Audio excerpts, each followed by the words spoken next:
One, I've been meaning to send my story in for a while now. I think every time I sit down to write it, my hands just hover over the keyboard, and I start questioning if it's even worth telling. But then I remember how I felt that night. That gnawing sensation deep in my gut, the way my skin prickled with adrenaline. And I figured, yeah, this does belong here. So I hope you guys enjoy my story. I've been a fan of Booze and Booze for around a year now. Always looking forward to those late night uploads to where I could turn the lights off, throw on my headphones, and let the stories wrap around me like a blanket. I never thought I'd have one to share. But this isn't just my story.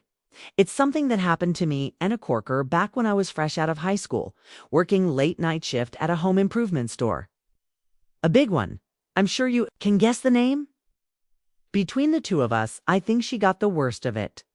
Back then, I was taking my first semester of college classes, scraping 3 together tuition money by working at a regional hardware chain.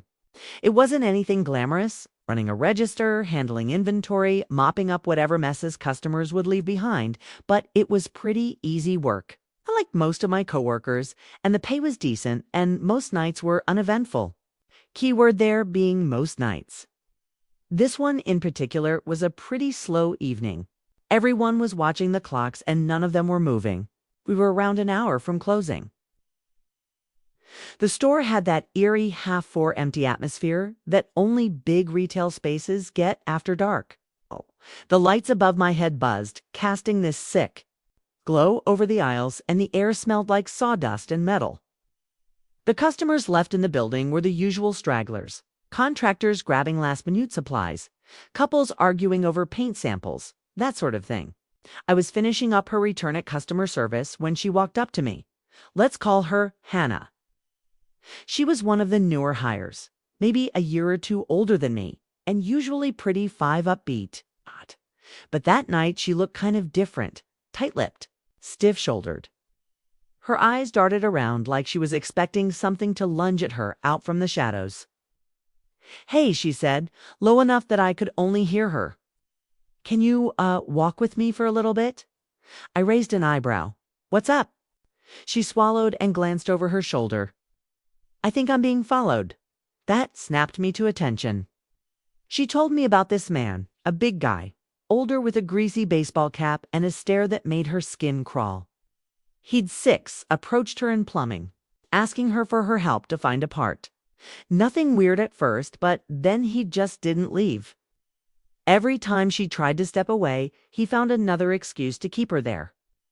His questions getting more off topic and more personal. Finally, she made up a reason to leave, and when she checked over her shoulder, he was still there watching her. That was 45 minutes ago. He followed her around the store and eventually she lost him in power tools, then bolted to the nearest coworker. For some kind of assistance? She didn't know where he was at now. I didn't ask any more questions. Hannah was obviously freaked out.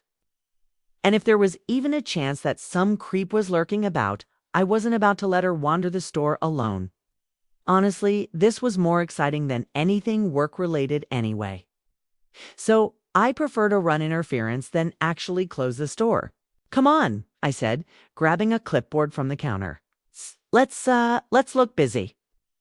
We made our way towards the back aisles, checking inventory, scanning 8 shelves, counting items. Occasionally, my eyes kept flicking up, sweeping the store. But I didn't see anybody out of place. Just a couple of customers near checkout. Donnie in a neon vest was restocking lumber, and one of my other friends was just around on the forklift in the bay. "Are you sure he's still even here?" I whispered. Hannah hesitated. "I don't know. I just feel like he is." For some reason, I just didn't like that answer. We kept moving, aisle by aisle, her sticking close to my side. 9, about 20 minutes. Later, she seemed to relax a little bit. We hadn't seen the guy at all, and she was starting to think that maybe he did indeed leave.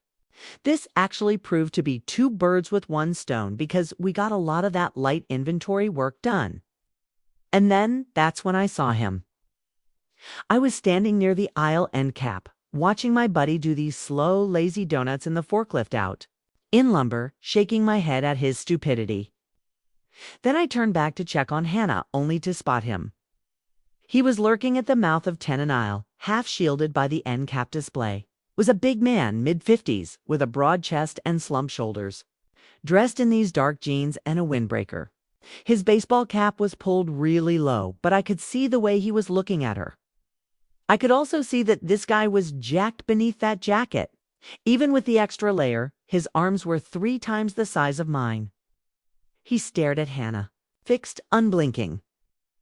I could tell his whole body was tense, like he was just waiting for the right moment to do something. This 11 is not good. I forced my face into something neutral and walked back to Hannah, who was maybe 30 feet away, scanning a shelf. I walked right by that weirdo down the aisle and put myself between her and the guy watching from the end of the shelving. I kept my voice casual. "Hey, let's head back to customer service." She frowned at me. "What? Why?" I stepped closer, lowering my voice, "Because he's here, end of the aisle, watching you." Her face palled, and I nodded at her, encouraging her that this was pretty 12 serious. "Just walk," I murmured. Now, she turned stiffly and started moving towards the front of the store as quick as she could without actually running. I turned back to the aisle, ready for anything. To my relief, he wasn't right on top of me like I was expecting him to be. The man just hadn't moved. I stared him down, gripping my clipboard, fighting the urge to let my hand shake. Then I smiled, the way you do when you're trying to let somebody know that you're not afraid of them. "You need any help finding anything?" 13, sir." His stare didn't even waver. I took a slow step toward him. "We're closing soon, just so you know." His mouth then twitched somewhere between a grimace and a sneer. I could tell he wanted to say something back to me, but then without a word, he turned and walked off, disappearing down the aisle. I stood there for a few seconds, forcing my breath to stay even, pulse pounding in my ears. I felt like a damn gunslinger. I was glad to have helped out a coworker. Then I went to go find Hannah.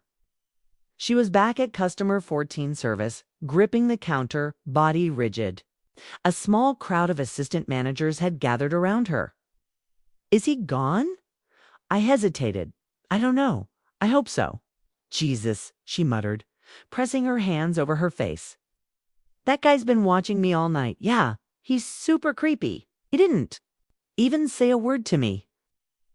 We waited until the store officially closed, watching the last customers leave, making sure that he wasn't among them. I didn't see him again. Maybe he had in fact left. Maybe I spooked him. Either way, I was just 15 relieved when we locked those doors, but that relief did not last long. An hour later, the store was empty except for a few employees. Most of us were already clocked out, trickling off to our cars. I stepped outside, the night air sharp and cold, the parking lot stretching dark and quiet around me. I glanced over and saw this single car parked at the far edge of the lot. All the employees parked on a small side lot, so whoever was out there was not an employee. I knew before I even got close. I walked 16 slowly, trying to not look too obvious, heading toward my own car, but fearing just enough to get a good look. A beat-up old sedan idling low, and inside the same man. His face was barely visible in the dim glow of the dashboard lights, but he was just sitting there waiting. A deep instinctual alarm flared up in my brain, every nerve firing off at once. Lizard brain, fight or flight. I turned on my heel and made a beeline back to the store. The security office for the strip mall was a few doors down, 17 tucked in between. A shuttered electronics store and a laundromat. I knocked on the glass and peered between the blinds. A guy in uniform answered me, maybe late 40s heavyset, with a bored expression on his face. "Something wrong?" I jerked my thumb over my shoulder. "Yeah, there's a guy parked in the lot. He was inside our store earlier, acting super weird and following my coworker around. Now he's just sitting there." The security guy frowned at me. "He's still there now." "Yeah, far into the lot. Dark 18 sedan." He grunted. "All right, stay put." I stood, There, as he climbed into his marked SUV and rolled out into the lot, cruising slow towards that sedan. He stopped behind it and threw his lights on. I watched from a distance as he stepped out and approached the driver's side. A tense few seconds, then passed. And then the guy in the sedan just fired up his engine. He didn't speed off, though. He didn't make this big scene. He just pulled out, circled the lot, and then exited onto the road slowly. As he passed me, he looked 19 directly at me, eyes locked onto mine, dark and bottomless. And I swear to God, I felt something press against my chest, something heavy. Like he was willing me to die right there on the sidewalk, like he was memorizing me for later. Almost like he was telling me that he would see me again. I watched his taillights vanish off into the dark. My pulse was still hammering in my ears. I only realized that I'd been holding my breath when the security guy rolled back up beside me and leaned out his 20 window. That guy was definitely off, he said, shaking his head. Kept acting like he had some kind of business here, but wouldn't say what. Just kept asking when people left,